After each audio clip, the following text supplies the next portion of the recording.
যতনা কলঙ্কা। সবাইকে নমস্কার। আজকে ত্রিপুরা নার্সিং কাউন্সিলের উদ্যোগে যে রবীন্দ্র শতবার্ষিকী ভবনে আন্তর্জাতিক নার্সেস দিবস উদযাপন, সেই উপলক্ষে আমাদের মাঝে উপস্থিত আছেন আমাদের ত্রিপুরা সরকারের মাননীয় মন্ত্রী social welfare and social education sports Shri Tinku Roy মহোদয়। উনি ওনার মূল্যবান বক্তব্য আমাদের সামনে একটু আগে রেখেছেন। উপস্থিত secretary health and family welfare Shri Kiran Gitteji, উনিও ওনার বক্তব্য আমাদের সামনে রেখেছেন। Director health services doctor Tapan Majumdar স্বাগত ভাষণে উনিও ওনার কথা আমাদের সামনে রেখেছেন। Professor doctor HP. Sharma, director medical education, doctor Anjan Das, director family welfare and preventive medicine,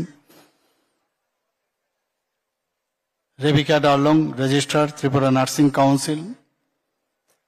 তাছাড়া এখানে উপস্থিত আছেন Shri Arabinda Deb, vice president Tripura nursing council. যারা officials, directorate of health nursing কলেজের এবং ফ্যাকাল্টি মেম্বার শুদ্ধ এবং members of Tripura nursing council, students from nursing colleges এবং প্রিন্ট অ্যান্ড ইলেকট্রনিক মিডিয়ার সাংবাদিক বন্ধুরা, সবাইকে আজকে আন্তর্জাতিক নার্সেস দিবস উপলক্ষে হার্দিক অভিনন্দন ও শুভেচ্ছা জানাচ্ছি। আজকের যে 12ই মে আমরা সবাই জানি যে ফ্লোরেন্স নাইটিঙ্গেলের জন্মদিন। সেই উপলক্ষে প্রতি বছরই আন্তর্জাতিক নার্সেস দিবস উদযাপন করা হয় এবং 1820 সালে উনি আজকের দিনে ওনার জন্ম হয় এবং আমরা সবাই ওনাকে আমরা জানি লেডি উইথ ল্যাম্প। ক্রিমিয়ান ওয়ারে আমরা ইতিহাস যদি দেখি কিভাবে আহতদের উদ্ধারের জন্য, আহতদের সেবার জন্য উনি যেভাবে কাজ করেছেন তার অবদান সবাই এখনো সেটাকে স্মরণ করে, যে কারণে ওনাকে বলা হয় লেডি উইথ ল্যাম্প। এবং এরকম একজন মহিষী ব্যক্তির জন্মদিনকে ওনার কারণেই এই নার্সেসদের যে প্রতিষ্ঠান সেগুলো পরবর্তী সময়ে সমস্ত বিশ্ব জুড়ে ওনাকে সামনে রেখে সেই ইনস্টিটিউটগুলো তৈরি হয়।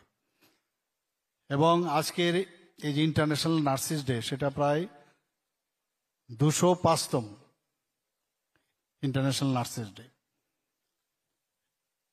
এবং এবারের যে থিম, খুব সুন্দর একটা প্রতি বছরই থিম থাকে।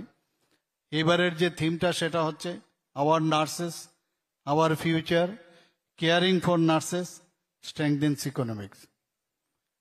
এই থিমের মেইন যে উদ্দেশ্য সেটা হচ্ছে নার্সেসদের কাজের প্রতি সম্মান এবং তাদের অবদানকে স্বীকৃতি দেওয়া,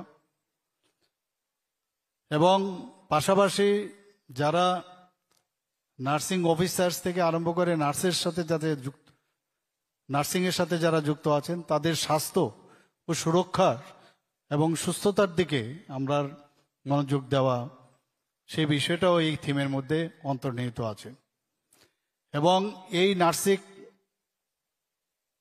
যে পেশা সেটাকে আরো যাতে আকর্ষণীয় করা তোলা যায় তার জন্যই কিন্তু এই থিম। এবং পাশাপাশি অর্থনৈতিক গুরুত্বের উপরও জোর দেওয়া হয়েছে, অর্থাৎ কোয়ালিটি সার্ভিস এবং কেয়ার সেটা যদি ইনক্রিজ করা যায় এবং এফিকেসি যদি এই নার্সিং পেশার মাধ্যমে যদি করা যায়, তাহলে আলটিমেটলি যে আমাদের স্ট্রঙ্গার ইকোনমি সেটাও কিন্তু সেটা সম্ভব হবে। এর জন্যই এই যে থিম এবার দেওয়া হলো, তার তাৎপর্য এখানে। এটা একটা গুরুত্বপূর্ণ পেশা, আমরা সবাই জানি, যেটা আমাদের সেক্রেটারি মহোদয় বলেছেন যে হসপিটালে আমরা যখন যাই যে যখনই কোনো রোগী সেখানে ভর্তি হয় বা ওপিডিতেই হোক আইপিটিতেই হোক, ডাক্তারবাবুরা আসার আগে প্রথম যে ফ্রন্ট রানার তারা হচ্ছে এই নার্সিং অফিসাররা। আমরা এখন যেটা একটু আগে বলা হয়েছে, আমরা নার্সিং অফিসার এখন বলছি, আগে নার্সেস বলা হতো, সিস্টার, এখন ব্রাদাররাও এসে গেছেন, কিন্তু তারা কিন্তু ফ্রন্ট রানার। যে কোনো ইনস্টিটিউটে আমরা বলি টিপ অফ দ্য আইসবার্গ বা মর্নিং শোজ দ্য ডে কথায় আছে। যখনই দেখে কোনো নার্সিং অফিসাররা তাদের যে পেশেন্টকে যেভাবে তারা আপ্যায়ন করে এবং যেভাবে তাদের পরিষেবা দেয়, তাতেই করে কিন্তু মানুষের যারা মুমূর্ষ ব্যক্তি তাদের মধ্যে একটা আস্থার একটা আশা ফুটে ওঠে, এবং দ্য ওয়ার্ড অফ মাউথ সেখান থেকে সমস্ত জায়গায় চলে যায়। না, এমুক জায়গায় এত ভালো ইনস্টিটিউট, সেখানকার নার্সিং অফিসাররা এত সুন্দর ব্যবহার করে, সময়ে সময়ে টাইমলি যখন প্রয়োজন হয় পেশেন্টকে দেখা, ব্লাড প্রেশার থেকে, পালস থেকে, রেসপিরেটরি রেট থেকে আরম্ভ করে সব কিছু দেখা, সময় মতো তার ইঞ্জেকশন দেওয়া, ওষুধ খাওয়ানো, এবং তার বিষয়ে অনেক সময় তার কোনো পার্শ্ব প্রতিক্রিয়া আছে কিনা সেইগুলো কিন্তু যারা দেখে, ডক্টররা অনেক সময় থাকে না, কিন্তু এই নার্সিং পেশায় যারা উপস্থিত আছেন তাদের কিন্তু সেই বিষয়টা নজর রাখতে হয়। এবং এটা এমনিতে শুধু পেশাগত বললে হবে না, যতক্ষণ ধরে সেই কানেকশন না হবে যে এটা আমার দায়িত্ব। আমার একটা ফ্যামিলির কেউ যখন ভর্তি হয় হাসপাতালে, যদি একটা ড্রিপ চলে, তখন কিন্তু আমরা বসে থাকি, যেহেতু আই নো দিস সাবজেক্ট, তখন কিন্তু আমরা বসে থাকি যে না, লাস্ট বিন্দু পর্যন্ত যাতে প্রপারলি সেটা যায় এবং সেখানে সেটাকে অফ করে দেওয়া, সেটা কিন্তু অনেক সময় দেখা যায় খামতি থাকে, যাতে এয়ার না ঢুকতে পারে, ঠিক সময়ে সেটা বন্ধ করে দেওয়া।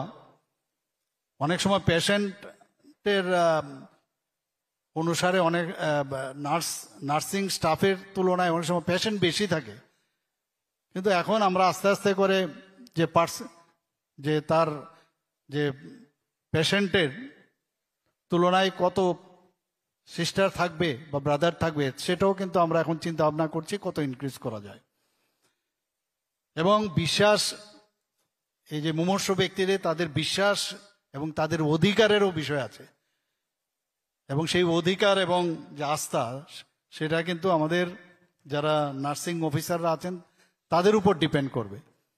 এবং আজকের দিনে আমাদের প্লেজ নিতে হবে যে আমরা মানুষের জন্য এবং মানুষের জন্য কাজ করতে হবে। এবং এইরকম একটা প্ল্যাটফর্ম আপনারা পেয়েছেন, যে প্ল্যাটফর্ম একমাত্র সম্ভব হয়েছে, এটা এরকম ভাবলে চলবে না যে আমি আমার পরিশ্রমের কারণে আমি সুযোগটা পেয়েছি। সেটা পেয়েছেন, কিন্তু সবকিছু ডিফাইন্ড আছে যে আপনি এই যে প্ল্যাটফর্ম নার্সিং সেবার যে বিষয়, সেখানে কিন্তু আপনাকে উপরওয়ালাই কিন্তু আপনাকে ফিট করেছে। কাজে এই সুযোগটা যখন এসছে মানুষের মধ্যে, মানুষকে সেবা করার মাধ্যমে, সেটা কিন্তু আপনারা আরো বেশি করে করবেন। আমাদের মাননীয় মন্ত্রী বাহাদুর বলেছেন, এখান থেকে এখন ত্রিপুরার আগে কেরালা এবং মণিপুরের যারা নার্সিং অফিসার আছে তাদের খুব কদর ছিল। এখন ত্রিপুরার ছেলে মেয়েরা এখন বাইরে যাচ্ছে। আমার বাংলোতেও অনেককে আমি সি অফ করেছি, ওনাদেরকে আমি সম্মান জানিয়েছি। তো এখন সব দিক দিয়ে টেকনিক্যালি নো হাও আরো বেশি যাতে জানা যায়। এখানে যারা টিচাররা আছেন নিশ্চয়ই ওনারা কাজ করেন, এবং সেইভাবে আপনারা নিরলস যে নিষ্ঠা ও সেবার মাধ্যমে আপনাদের আদায় করতে হবে আপনাদের স্বীকৃতি, সম্মান ও শ্রদ্ধা। সেটা একমাত্র সম্ভব হবে আপনাদের কাজের মাধ্যমে। এবং আজকে যে রুগীরা যখন সুস্থ হয়ে বাড়ি যায়, তখন কিন্তু ডাক্তারবাবুরা অনেক সময় তো খুশি হনই, কিন্তু বাড়িতে যাওয়ার পরে এই যে যারা সুস্থ হয়ে বাড়ি ফেরেন, আপনাদের প্রতি পর্যন্ত ওনাদের কৃতজ্ঞতার শেষ নেই। আপনাদের কথা সব সময় মনে রাখে ওনারা। এবং আপনাদের এক এক সময় দেখা যায় যে ওপিডিতে যে পেশেন্ট, অনেক সময় অনেকে ওপিডিতে অনেক দিন ধরে কাজ করে, তার যে অভিজ্ঞতা, সেই অভিজ্ঞতা নিরিখে পড়াশোনার তো ঠিক আছে, পড়াশোনা করেছেন, কিন্তু যখন প্র্যাকটিক্যাল ফিল্ডে আপনার ওপিডিতে থাকেন, সেখানেই একরকম পরিবেশ থাকে, তার মধ্যেও আপনাদের অনেক কিছু শিখতে হয়। আবার আইপিটিতে যখন থাকেন তার মধ্যে অনেক কিছু শিখতে হয়, তার মধ্যে আবার ডিফারেন্ট ডিসিপ্লিন আছে। কেউ আইসিইউর মধ্যে যখন বেশি কাজ করবেন সেখানে কিন্তু আরেক রকম অভিজ্ঞতা। তো ডিফারেন্ট জায়গায়, এবং যখন মেডিকেল সুপারিনটেন্ডেন্ট বা নার্সিং সুপারিনটেন্ডেন্ট যখন অনেক সময় মানে ঠিক করেন যে কে কোথায় কাকে দেওয়া হবে, আপনাদের কাজের উপর ভিত্তি করে না ওকে যদি দেওয়া যায় সে কাজটা ঠিক মতো করতে পারবে। তো নিজেকে প্রতিষ্ঠিত করার এরকম একটা প্ল্যাটফর্ম আপনারা ভাগ্যবান আমি বলবো, যে কোনো অবস্থায় এটাকে খাটো করে দেখার উপায় নেই, যে আমি মানুষের জন্য এবং মানুষের জন্য আমরা কাজ করতে এসছি, এবং সেই কাজটা আপনারা নিশ্চয়ই করবেন। এখানে আমাদের সেক্রেটারি মহোদয় বলেছেন ডিফারেন্ট যে আমাদের সুপার স্পেশালিটি এখন হচ্ছে, এখানেও আবার আলাদা সুপার স্পেশালিটির মধ্যে কাজেরও তারতম্য আছে। সেখানেও আপনারাও যারা নার্সিং যে অফিসাররা আছেন সেখানেও কিন্তু আপনাদের নতুনভাবে শিখতে হবে। আমরা যখন সার্জারিতে কাজ করতাম তখন আমরা স্পেসিফিক কোনো সিস্টার আমাদের সাথে যারা কাজ করেছো, অনেকে কাজ করেন, কিন্তু এক এক সময় এক এক সিস্টারকে মনে হয় শি ইজ দ্য বেস্ট, উনি যদি থাকেন আমার সার্জারিটা ভালো হবে এবং প্রপারলি আমাকে ইনস্ট্রুমেন্টটা সামনের দিকে এগিয়ে দেবেন, বা অন্যান্য আর যে আনুষঙ্গিক যে বিষয় সেগুলো খুব নজর দেয়। কাজেই এই বিষয়গুলো অ্যাড পার হলে তাহলে সমষ্টিগতভাবে একটা বেটার যে স্বাস্থ্য পরিষেবা সেটা সম্ভব হবে। এক এক সময় একবার ভাববেন, আমি সাধারণ মানুষের মানে আমি বলবো যে একবার ভাবা উচিত এরকম একটা আপনার প্রতিষ্ঠানের সাথে যুক্ত, এরকম একটা মানে সেবার সাথে যুক্ত, যে যখন একটা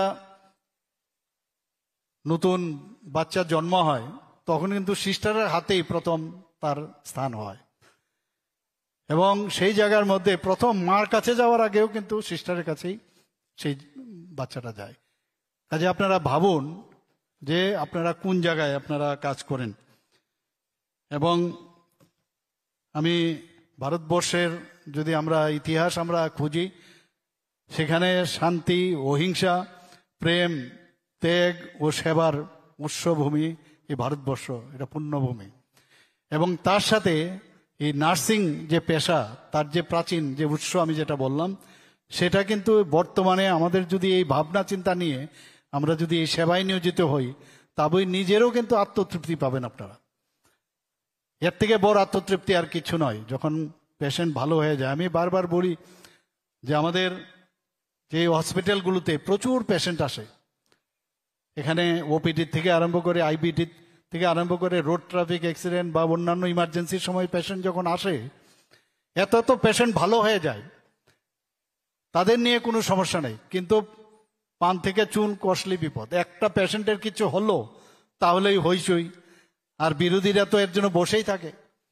আমি এর জন্য ওনাদের উদ্দেশ্যে বলেছিলাম যে আমাদের ডাক্তার, সিস্টার থেকে আরম্ভ করে অন্যান্য যারা প্যারামেডিক্স আছে, এত পরিশ্রম করে এতগুলো পেশেন্টকে রোজ ভালো করছে, তাদের সম্পর্কে কেউ বলে না।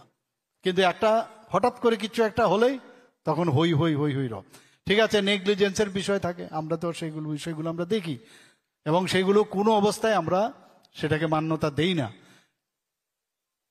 এবং সেটার জন্য আমরা সেই কমিটি করি, এবং সেই কমিটির রিপোর্টের পরে যার যা ব্যবস্থা নেই আমরা সেটা করি।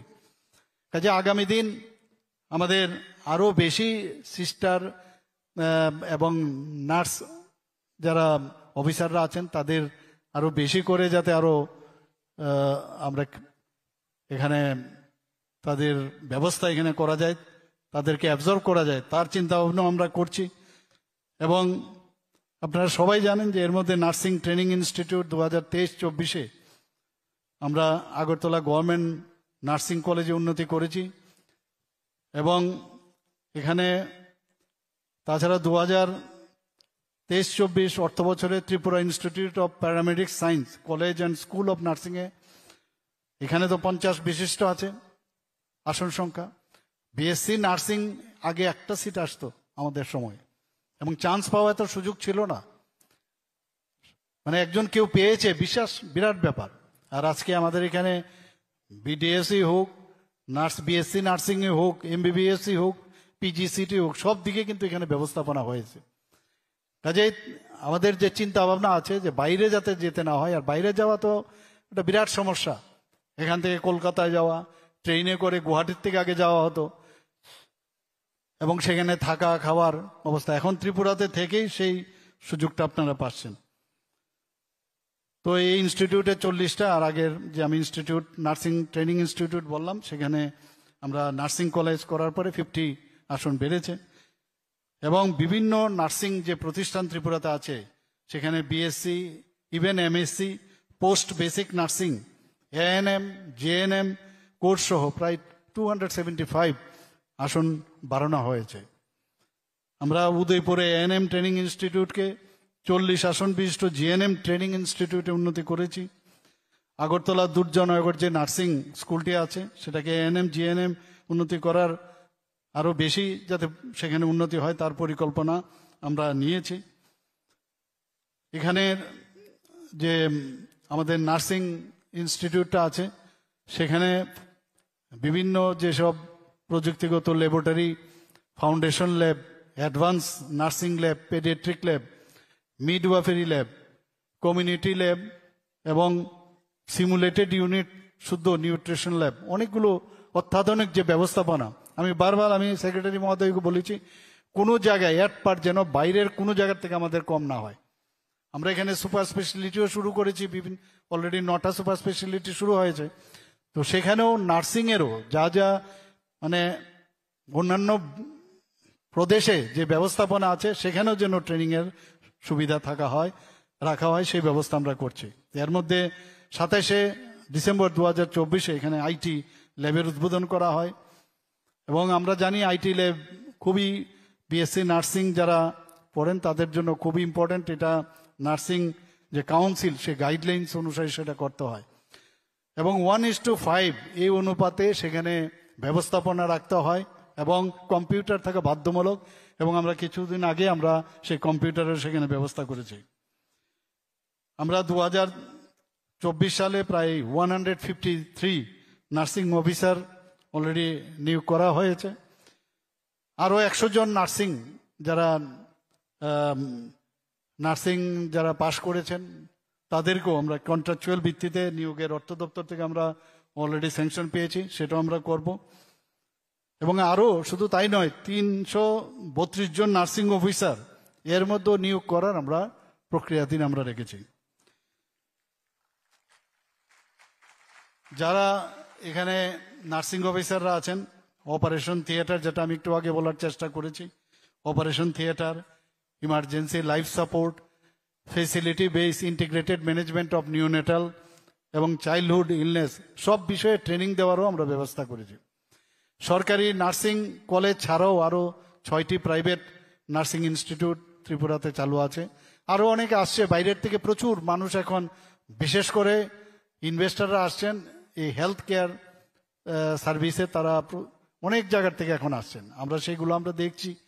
তো যত বেশি এখানে স্বাস্থ্য ব্যবস্থা, আমরা মেডিকেল হাব করার তৈরি করছি, এবং সেটার কিন্তু আপনারা বুঝতে পারছেন এখানে মেডিকেল হাবও হতে যাচ্ছে। এবং আপনারা এখান থেকে পাশ এএনএম হোক, জেএনএম হোক, বিএসসি নার্সিং হোক, আগামী দিনে কিন্তু আপনাদের বসে থাকতে হবে না, এতটুকু আমি বলতে পারি। আপনারা সেই সুযোগ আপনারা পাবেন। এবং আমরা অন্যান্য স্বাস্থ্য পরিষেবার মধ্যেও আমরা চেষ্টা করছি পার উইথ আদার স্টেটস এখানে যাতে ডেভেলপ হয়, সেটা আমি করব। আজকে আবার এই আন্তর্জাতিক নার্সেস দিবস উপলক্ষে সবাইকে হার্দিক অভিনন্দন।